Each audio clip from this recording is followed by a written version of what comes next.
अहिल्यानगर महानगरपालिकेच्या निवडणुकीत 15 जानेवारीला 63 जागांसाठी 17 प्रभागांमध्ये मतदान प्रक्रिया पार पडणार आहे. सुरुवातीलाच 68 जागांपैकी भाजप 3 जागा आणि राष्ट्रवादी अजित पवार गटाच्या 2 जागा बिनविरोध झाल्या आहेत.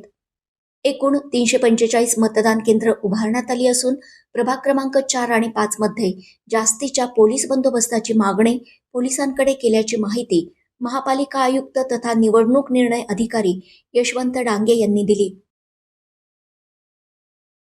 अहिल्यानगर महानगरपालिकेच्या 17 प्रभागामधून 68 जागांसाठी दिनांक 15 जानेवारी रोजी सकाळी 7:30 ते 5:30च्या दरम्यान मतदान होणार आहे.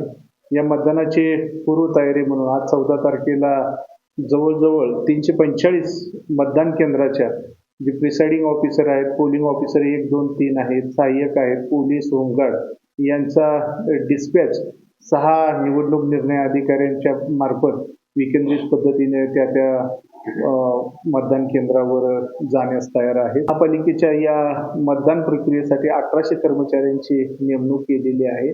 शहरातील जे 4 नंबर जो मुकुंदनगरचा प्रभाग आहे किंवा 5 नंबर जो प्रभाग आहे त्या ठिकाणी जास्तीचा बंदोबस्त द्यावा अशी पोलिसांना देखील विनंती केलेली आहे. पोलिसांनी देखील त्या पद्धतीचं नियोजन केले. पर्सेंटेज जे म्हणतो ते 67% होतं. या निवडणुकीमध्ये 25-26च्या निवडणुकीमध्ये ते 70%च्या पुढे नेण्याचा महापालिकेचा मानस आहे.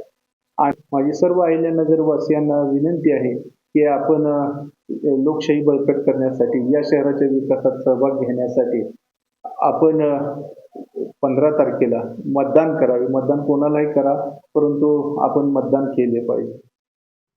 गेल्या निवडणुकीत 67% मतदान झालं होतं. यावेळी 70%चा मानस असून लोकशाही बळकट करण्यासाठी नागरिकांनी निर्भयपणे मतदानाचा हक्क बजवावा असं आवाहन डांगे यांनी केलंय. नगर क्रांती न्यूज, अहिल्यानगर.